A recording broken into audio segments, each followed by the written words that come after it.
Call of Duty Black Ops Cold War is set between Black Ops 1 and 2. It's a sequel to the original, not a reboot like last year's Modern Warfare, and given that it's been 10 years since Black Ops, I'll bet you forgot a bunch of what happened in that game. This video is going to update a previous story breakdown we did and give you new information to get you ready for Black Ops Cold War. Are you serious right now? Don't get him started. Nah. Hold on, let me set the record straight. Here we go. The main story of Black Ops. When you reduce all the noise and flashing numbers, the plot of Call of Duty Black Ops 1 is pretty straightforward. It's a story about a man undergoing two competing brainwashing programs. One to work for Russia and kill an American president, and the counter-programming to kill the Russian military leaders responsible for the brainwashing in the first place. The entire rest of the story is just about who he does and doesn't kill. Revenge! Mason, no!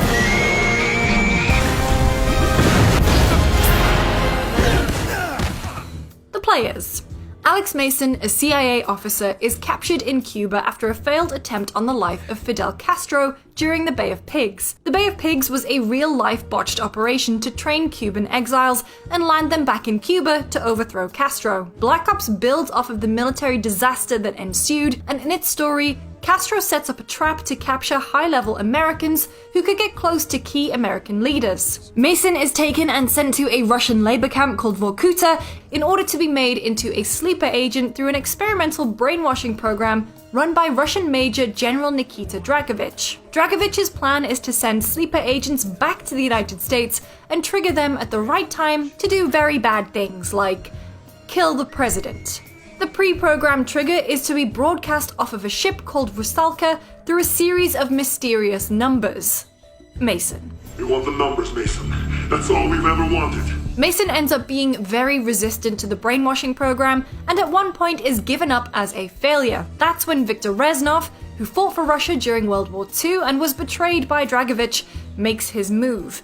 He messes with Mason's programming and sends him to kill his own rivals, Dragovich, Kravchenko, and Steiner. All must die. By the end of Black Ops 1, Reznov seems to have come out on top. Sort of. Mason kills both the Nazi scientist Steiner and the Russian commander Dragovich, but it is heavily implied, although not confirmed, that he may have also been involved in killing President John F. Kennedy, which was his original programming. It's also very likely that Viktor Reznov never actually made it out of the labor camp Vorkuta, and he died at this moment in the story, and only lives on in Mason's head.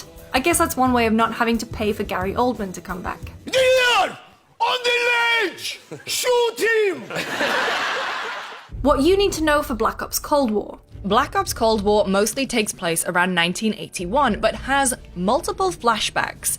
One of those will be set in 1968 during the Vietnam War, the year that Black Ops 1 ended with some cliffhangers. So what happened in 1968? For starters, Frank Woods, a main character who you fight alongside in Black Ops 1, is presumed dead after saving your life. We know from later Black Ops games that he was actually captured and sent to the infamous torture prison known as the Hanoi Hilton. We have never seen how he managed to escape, but we do know he was then moved to Da Nang as a prisoner of war until at least 1972. Given Woods is a central character in Cold War, we're looking forward to either finding intel or hearing some salty jokes from him on what really happened. We're just with you. You should be concerned.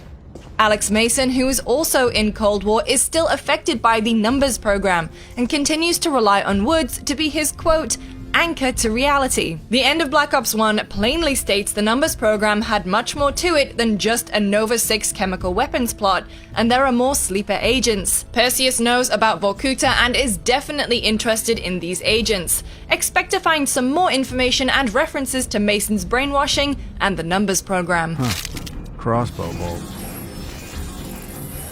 Kravchenko, who was on the list of people Mason was supposed to kill, is also still alive. Previously, you've only encountered him in active war zones, but now you'll get a chance to see what he's like in an office setting when he's not physically trying to stomp your face in. He's definitely not going to die, however, because that happens later in the series. That doesn't sound too Soviet of you, brother. What we know about Cold War's plot.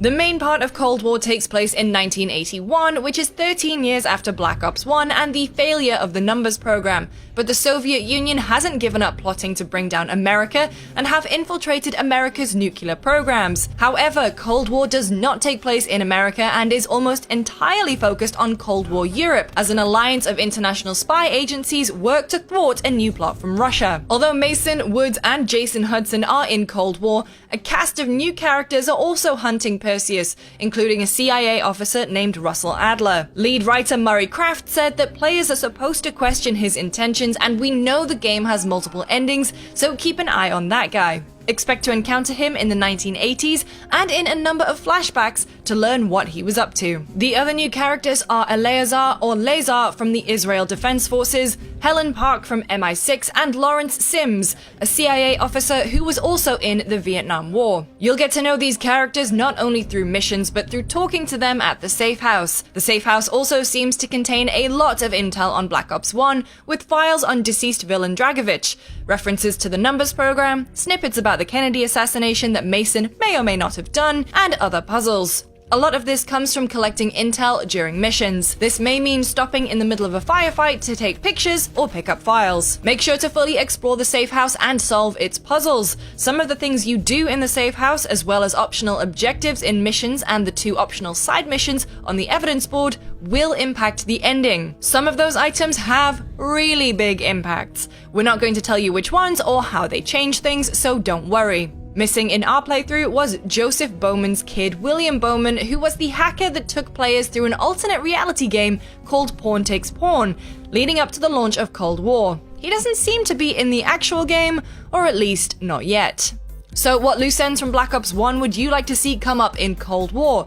Let us know in the comments below, and if you want to know more about Cold War, we've got a review, gameplay, and many more features coming your way, so thanks for watching.